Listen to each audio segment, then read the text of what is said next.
So it all began when Moleskine and Glitches, the band, decided to kind of collaborate on a video.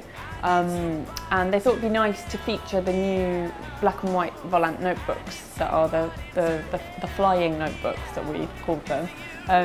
So yeah, it was a kind of nice organic process really. We looked at Volant and obviously it comes from the concept of flying. So we suddenly thought, oh hold on, you know, there's something in that. Then we came on to birds and birds flying. And then Robbie really went off and did some research into, you know, different birds, and he picked puffins, which I think are perfect. I've always really loved the kind of work and sort of passion that people put into their own notebooks. The idea was to try and celebrate that and have different styles within our film with an overall very handmade, sort of crafted feel.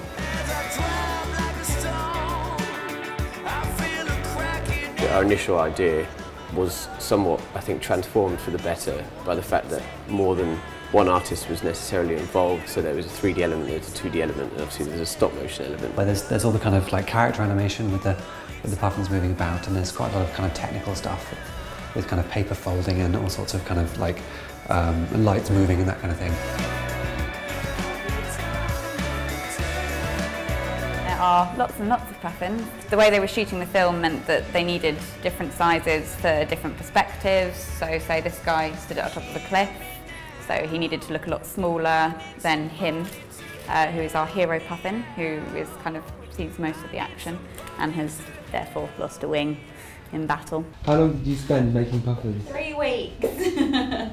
All of these elements have been created using the various Volant notebooks, the Moleskine notebooks. We were very pleased to be given a big stack of books, so we just went at them with a load of scalpels. We had to kind of make them a skeleton out of foam board and wire, and they all have to have movable joints, so there's lots of wiring and stuff going on inside, and then paper over the top. I think them being clearly made of paper makes them seem fragile.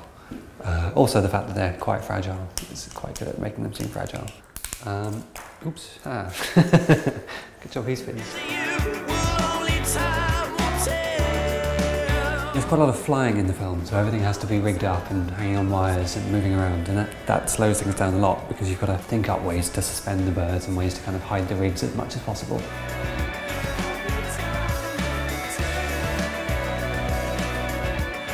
There's also animating like humans in it, so my hands are in the shot quite a lot being animated.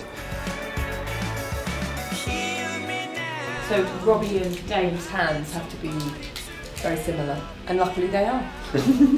I need somebody to help me out. So a couple of people have asked us what the trick was to making this, and there really wasn't a trick. I mean, it's basically stop motion that we filmed in the studio, mixed with some live action and some really basic After Effects to kind of bring a few of the elements together. And that's it. The film's very tactile in that you want to kind of touch it, and I think the fact that it's made from Moleskine paper, it was kind of like a celebration of every aspect of Moleskine books, the creativity that goes into it, but also actually just literally the physical nature of the books. And so we really tried to incorporate that in totality into the film.